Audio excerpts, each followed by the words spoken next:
मान्यवर, औलाद ना हो तो यही दुख होता है कि हमको संतान नहीं है, लेकिन संतान होने के बाद जब संतान उपेक्षा करती है, इससे बड़ा दुख दुनिया में कोई दूसरा नहीं। माँ बाप को जीवन में दो बार दुख होता है। पहली बार तो जब बेटी घर छोड़ती है, तब पत्थर दिल बाप के सीने में भी आंसुओं की धारा बह जाया करती है। डोली पर जब बेटी बैठती है तो माँ बाप की छाती फटती है। और दूसरी बार दुख तब होता है जब अपनी ही औलाद, अपना बेटा मुंह मोड़ता है, तो माँ बाप के जीवन में इससे बड़ा दुख कोई दूसरा क्या करते हैं हम लोग। जब हम छोटे थे, हमसे खाते पीते नहीं बनता था तो माँ बाप हमारा संरक्षण करते थे। सोचिए, आज के युवाओं से कह रहा हूं कि जब वो बूढ़े हो जाए और उनसे खाते पीते ना बने, तो क्या आपका फर्ज नहीं कि अपने माँ बाप का संरक्षण करो, अपने माँ बाप के ऋणों को अदा कर सको। एक बात ध्यान रखना, माँ बाप के ऋणों से मुक्ति पाना इतना आसान नहीं है। एक सज्जन को मैं जानता हूं, वो लाखों करोड़ों दान करते हैं, मेरे भक्त हैं, लाखों रुपए एक बार में दे दिया करते हैं। यदि उनसे कह दिया जाए कि फलानी जगह ये धर्म कार्य हो रहा है, आपको पैसा देना है, तो 2 मिनट नहीं लगाता है। लेकिन उस आदमी की आदत है, लाखों रुपए दान करके भी अपना नाम नहीं लिखाता है। वह जब भी दान करता है, कहता है मेरे माँ बाप के नाम से दान किया जाए, मेरे पिता के नाम से दान करो, मेरी माँ के नाम से दान करो। मैंने पूछा कि तुम उसके सामने अपना नाम क्यों नहीं लिखाते हो? बोले नहीं महाराज, मैं अपना नाम क्यों लिखाऊं? मैंने कहा क्यों? बोले मेरा नाम मेरा कहाँ है? अरे जिसने मुझे नाम दिया, मैं उसका नाम लेकर अपने नाम को सार्थक किया करता हूँ। ये नाम जो दिया है माँ बाप ने तुम्हें दिया है। ध्यान रखिए, जब भी दान करो, लाखों रुपए करोड़ों रुपए दान करो, लेकिन यदि वो दान तुमने अपने नाम से किया है, पुण्य आधा हो जाता है, और उसमें माँ बाप का नाम जुड़ जाए तो पुण्य बढ़ जाया करता है, दुगना और चौगुना हो जाया। बिना माँ बाप के कुछ मत करना। मैं भी डबरा में था, लक्ष्मी नारायण मंदिर में मेरा प्रवचन हुआ।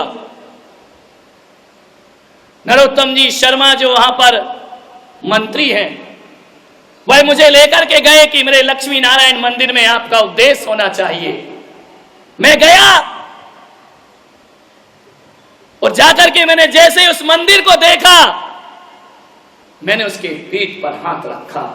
मालूम है कैसा है वह मंदिर? होगा बहुत खूबसूरत। लोग कहते हैं इतना सुंदर मंदिर है, कितनी अच्छी नक्काशी है, कितना बढ़िया व्यवस्था है। मैंने वो सब नहीं देखा। जैसे ही मैं मंदिर में पहुंचा तो मैं क्या देखता हूँ, मंदिर के दरवाजों में उनके माता पिता के स्टैच्यू लगे हुए हैं, हाथ जोड़कर वे भगवान के सामने खड़े। मैंने कहा ये किसकी मूर्ति है?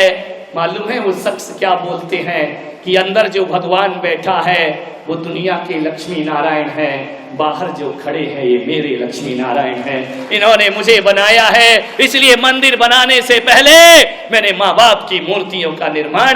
धन्य होते हैं ऐसे लोग। अरे ऋण अदा करो माँ बाप का। नादान होते हैं वो लोग जो मंदिरों में जाकर भगवान को माथा टेकते हैं। मैं विरोध नहीं करूंगा, मैं खुद मंदिर में जाकर भगवान को माथा टेकता हूं, लेकिन एक बात कहूंगा ग्वालियर वालों कि मंदिरों में भगवान को हम नमस्कार करते हैं, पूजा करते हैं। एक बात तो कभी सोचा करो कि मंदिर में हम उस भगवान की पूजा करते हैं जिसको हम ही बनाते हैं और हम ही पूजने लगते हैं। अरे मंदिर में वो भगवान है जिसका निर्माण हम करते हैं, और घर में तो वो भगवान है जो हमारा निर्माण किया करते हैं, जिसने हमें बनाया है। मैं सोचता हूं कि पत्थर की भगवान से पहले जीते जागते भगवान की पूजा होना चाहिए, उनकी भक्ति होना चाहिए। उन्हें मन के मंदिर में बिठाइए, जहां कहीं भी कुछ करो। मैं आज युवाओं से कहूंगा कि बिना माँ बाप के किया दान पुण्य धर्म जीवन में किसी काम के नहीं हुआ करता है। कुछ बनवाओ, एक कमरा माँ बाप के नाम से बनवाइए। अपना नाम रोशन करने से कोई महान नहीं होता है, बल्कि माँ बाप का नाम रोशन करने से जीवन महान हो जाया करता है। माँ से बड़ा क्या होगा? एक आदमी को जेल अदालत में भेजा गया, अदालत में कहा गया गीता पर हाथ रखो और कसम खाओ कि सच बोलेंगे। उसने कहा कि जज साहब मैं गीता पे हाथ रख के कसम खा सकता हूं, लेकिन ये नहीं कह सकता हूं कि मैं सच बोलूंगा, क्योंकि ऐसा तो आपके दरबार में रोज हुआ करता है, और यदि आपको मुझसे सच सुनना है। तो जज साहब ने कहा हाँ ये सच का दरबार है। तो बोले कानून के सामने यदि मैं सच बोलूंगा तो गीता पर हाथ तो रखना मेरे लिए कोई बड़ी बात नहीं है। मैं चाहता हूं मेरी 80 साल की माँ है, उसे अदालत में खड़ा करो, यदि मैंने उसके चरणों में हाथ रख दिया तो ये बंदा जिंदगी में कभी झूठ नहीं बोल पाएगा, क्योंकि मेरे लिए गीता से बड़ी मेरी माँ है, रामायण से बड़ी मेरी माँ है। मान्यवर ऐसा कह के उसने अपनी माँ की कीमत नहीं बढ़ाई, बल्कि भरी अदालत में बेटे होने का दायित्व पूरा कर दिया। ध्यान रखिए, माँ से बड़ा कौन होता है। आपसे निवेदन करूंगा, आपके पास मोबाइल है, अधिकतर मोबाइलों में भगवान की फोटो है, मेरी फोटो भी लगा रखी है लोगों ने मोबाइलों में।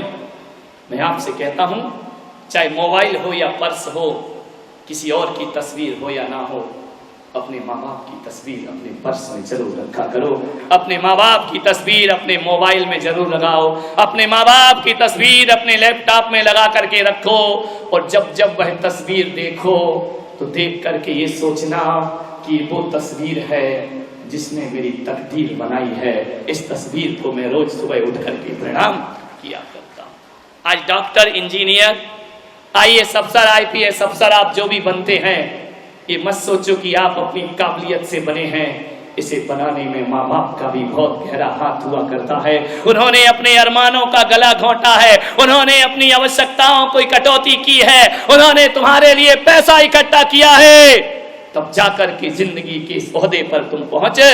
आज जो भी तुम हो, एक बात ध्यान रखना, मैं आज संत बनकर यहां प्रवचन कर रहा हूं, तो एक बात ध्यान रखिए, इसमें केवल मेरा हाथ नहीं है, इसमें हमारी माँ का भी बहुत बड़ा हाथ हुआ करता है। यदि परिवार सहयोग नहीं करता तो कौन माँ है जो अपनी औलाद को अपने से दूर कर सकती है। एक बात ध्यान रखना, कन्यादान तो हर माँ करती है, लेकिन बिरली होती है माँ जो बेटे का दान समाज के लिए कर दिया करती है। विचार करिए, मैंने घर छोड़ा, संन्यास लिया, मेरी माँ ने कहा कि मैं भी तुम्हारे साथ रहूंगी। मैं ना नहीं कर पाया। दुनिया की नजरों में कुछ भी हो, लेकिन मैं एक चीज कह सकता हूं कि मैंने घर छोड़ा है भगवान के लिए, और उसने घर छोड़ा है औलाद के लिए। ध्यान रखिए,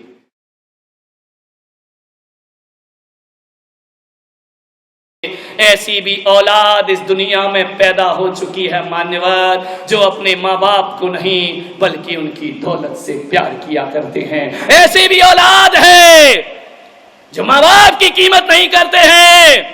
कैसे करेंगे ये माँ बाप की पूजा? ध्यान रखिए, विचार करिए। सारी रात बैठी है चबूतरे पर, देखती है कि सुबह से भोजन कराया मैंने उसे, कितना इंतजार किया, कितने ख्वाब उस बेटे ने दिखाए, बार बार देख रही है।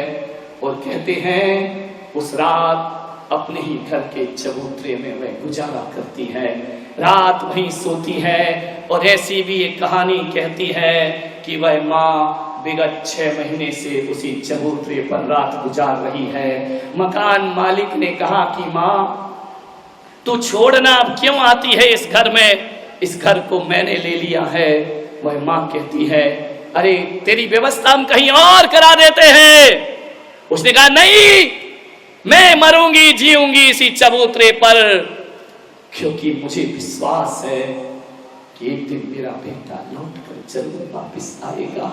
इसी आस में मैं यहाँ पर जीती रहूंगी।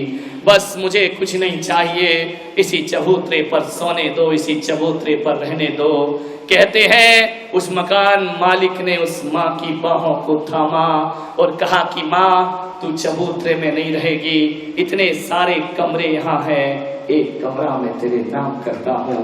विचार करिए, कभी कभी अपनों में वो नहीं मिलता जो परायों में प्राप्त हुआ करता है।